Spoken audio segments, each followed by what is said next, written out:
Today it's my top 5 most embarrassing moments on stage and what I've learned from them.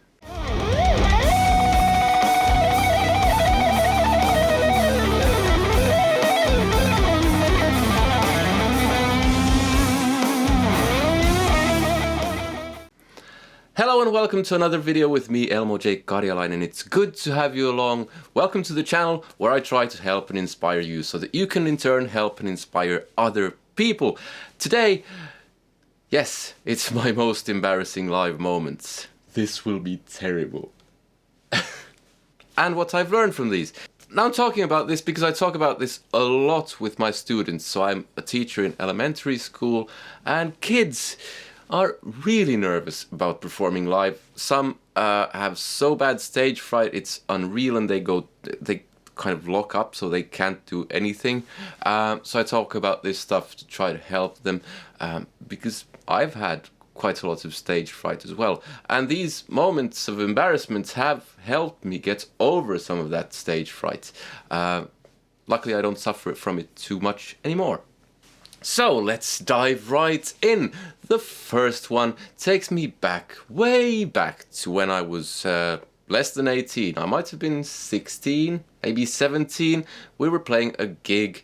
Some of my first professional gigs, really. We were playing a local bar and I had one big solo, which was my kind of showpiece thing during the show. And I had a friend along who was listening to the show. And right at the beginning of my big solo, my string breaks. Now I was playing this particular guitar and the E string breaks, and what happens is that you don't get this anymore. You get something like... So it goes horribly out of tune and I somehow muddled my way through the solo, absolutely dying of shame. Embarrassment, it's terrible. 16, 17-year-old me wants the ground to open up and swallow me. And yeah, the song ends. I change the string quickly and tune up again and it's all right. We play the set. And after the show, or after the set, we played many sets during that evening. I asked my friend, what did you think? She said, it was great, and I said, you didn't, what about the string break in my big solo? And she said, she hadn't even noticed it. Well, first of all, I learned from this particular incident that people will not notice nearly as much as you will. Okay, this is an extreme example, but when you're in the middle of a performance, you're actually... you kind of are the performance. You will notice every single little thing.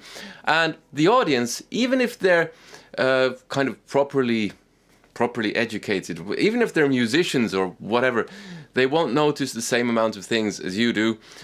They might notice something that you won't, but still, most of the audience are not musicians, depending upon the setting, of course. In my case, it was a bar, let's say, 95% of them were drunk, and I could have set my guitar on fire and they wouldn't have noticed. Okay, on to the second thing. Because actually, I survived and I lived to have more embarrassing moments on stage. Fast forward a year or two, maybe 2 years, I was playing dance music as a duo. It was me and a keyboard player, and the keyboard player sang and he had the machine that did the backing stuff, the keyboard that did the backing, and we played a show in a local bar and it was a great success. We were it was absolutely brilliant. That was the best gig ever, except that not only were the audience drunk, we were as well. And we recorded the gig. Now that was horrible. The following day we got the stuff and went to our studio and we put in the mini disc and started listening to the show, and as luck would have it, we selected the mini disc that had the last set. So I was not in great condition. And the first song on that mini disc was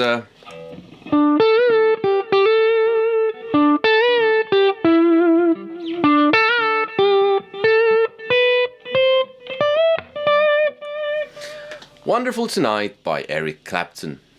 Except it didn't sound like that. I absolutely butchered the intro. I was trying to stretch time and reach new places and new feelings with... I don't know what I was doing. It sounded absolutely horrible. Something like, keep in mind there's a steady beat going.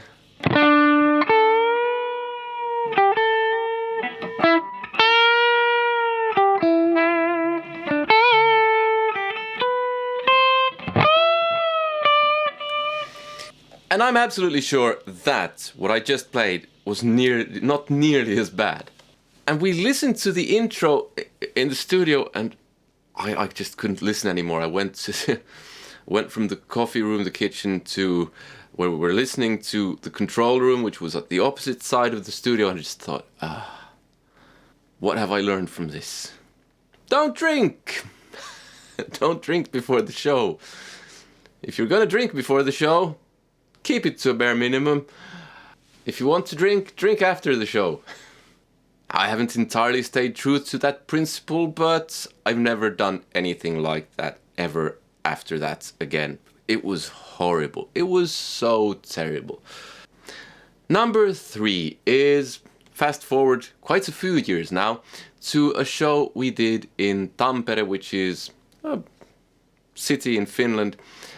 And we were playing a heavy metal show with Deathlike Silence, and we were the opening acts. I forget what the main act was, but I had some trouble with my amp during soundcheck. It was acting strange. So as a cautionary measure, I asked the other guitar player from the other band if I could borrow an amp from him just in case something happened. And he said, yes, I have a spare Marshall, you can have that. So we went into their bus and got the spare Marshall.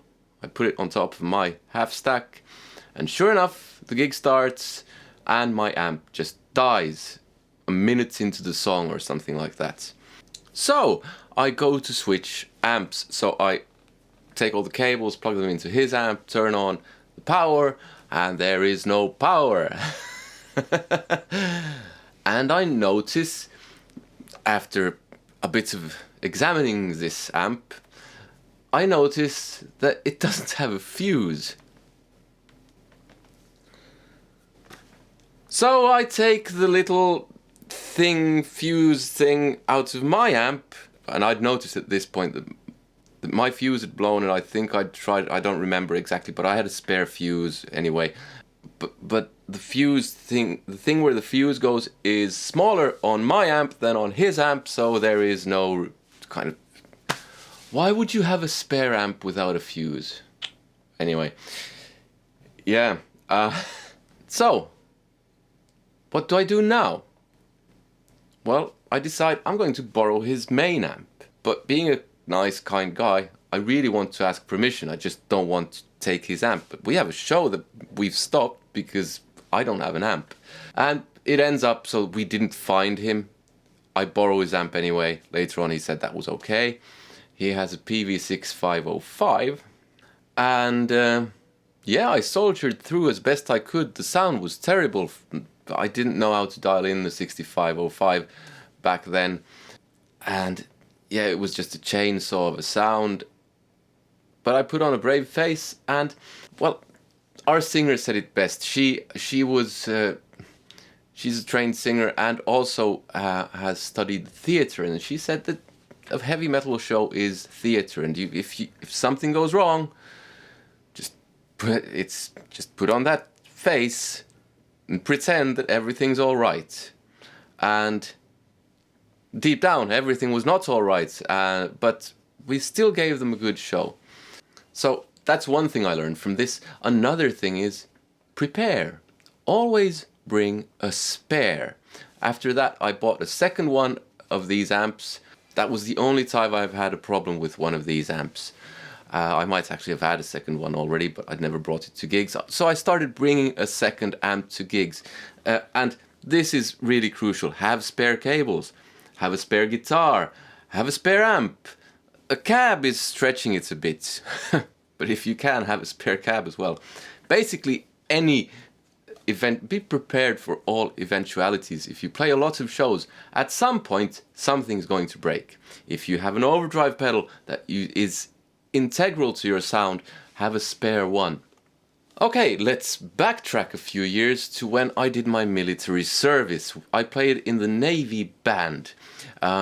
We had a small band that played for, what's it called? The commanders of the army, lieutenants, and all of these captains and whatchamacallit.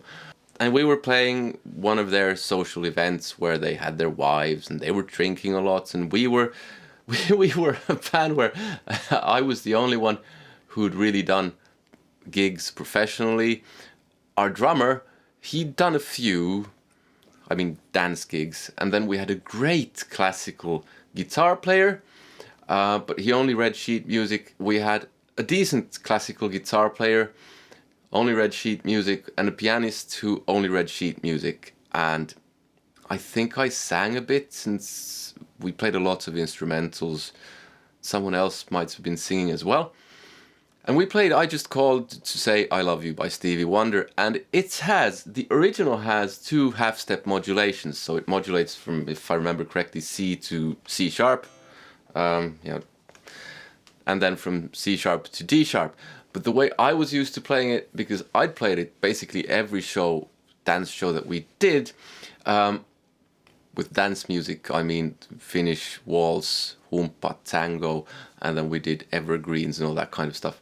I've been used to playing this song so that we only modulated once and we did a whole step and that was it. So I'm sitting there kind of switched off because it's a boring gig playing. We go from C and I go to D and everyone else goes to C sharp because we're playing the original version. And everything just falls apart because I'm switched off. I don't realize, I'm like, wait, what's going on? And by that time, everyone else is scrambling around and it just ends in a train wreck. The song doesn't really end, it just stops. And again, I'm sitting there and I want the ground to open up and swallow me because I'm still fairly young.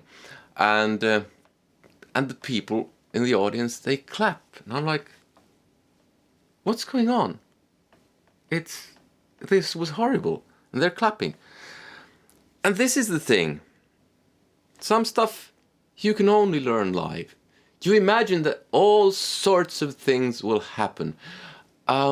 First of all, this taught me to at least try to stay focused. Because I was totally running on autopilot. Yeah, this is boring. And I still do gigs occasionally. Well, not these days basically anymore. But after that, I still did gigs where I was on autopilot some of the time. But at least I tried to stay more focused. And, it's live. Stuff happens. So what? Number 5. We did a wedding gig in my hometown of Turku. And we were 4 guys. It was my dad playing drums, me, a singer who played bass, and a keyboard player who had perfect pitch. And we had band practice 2 days before or something like that. And where we basically just picked the songs that we would play, put them in the right order in folders, and that's it. Maybe tried out a few things. The problem was that the keyboard player and singer, they liked to switch things around, which normally wasn't a big problem for me, because I'm good at following the bass with my ears. But this gig was a bit different because it was in a hall that had a kind of 5-second reverb that was huge, absolutely enormous. We had to pad down the drums as much as we could, stuff the bass drum full of whatever we found, and it was still too loud. And the bass, I was so used to following the bass that when they switched songs, and I didn't even have the sheet music for that song that they chose, there was nothing to follow because the bass just sounded like And they switched songs a lot that evening. And I got increasingly angry. So by the end of the show, I was sitting there like this, trying to follow the bass. And that's one of the few times that I've actually received real proper criticism. And that was that the guitar player could smile a bit more. So basically, same thing as with Death Like Silence. It's theater, different kind of theater. Puts on that happy face, everything's going down the drain, and you smile. And here's the real big takeaway. From all of these embarrassing moments, and there have been others, happened to me or to a bandmate. I remember a show we did where we did one song where the bass player probably played 2 or 3 notes correctly out of all the notes in the song, and we were all just laughing. And he was just standing there, and he just straight face, playing the wrong notes. It sounded terrible. The audience were dancing, and then they clapped after the song, and we were just laughing so that tears were running. Yeah. But the big takeaway is nothing happens. I'm still here. I'm not emotionally scarred. Sure, there can be moments where you get traumatized, but most moments are not like that. And it's also a thing of how do you bounce back from this? Determination is key. Yes, someone might remember something that you did that was stupid and where you failed, but you get over it. And it becomes, at some point, you can laugh at that stuff. I mean, that breaking of the string during one of my first ever professional shows. It's fun, and I look back on it now as a kind of, yeah, that certainly helped me grow as a musician. So even in embarrassment, there can be learning. It's about how you bounce back. I hope you learned something from this or got inspired to go embarrass yourself. If you want to watch more of my lessons, was a kind of lesson, I think. There's a playlist here somewhere. There's also a playlist with my music. Please check that out. Click like if you like the video. Comment. Let me know if you have any embarrassing moments that you've survived or what you thought of this. Subscribe if you haven't already, hit that bell notification thing, and join me on Patreon because you get access to my Guitar Academy. You can take that for free. You get my music, you can take that for free. If you don't like it, you don't have to pay. You can try it out. Yes, there's a link to that in the description. I hope you have a nice day. I hope to see you. Take care. Goodbye.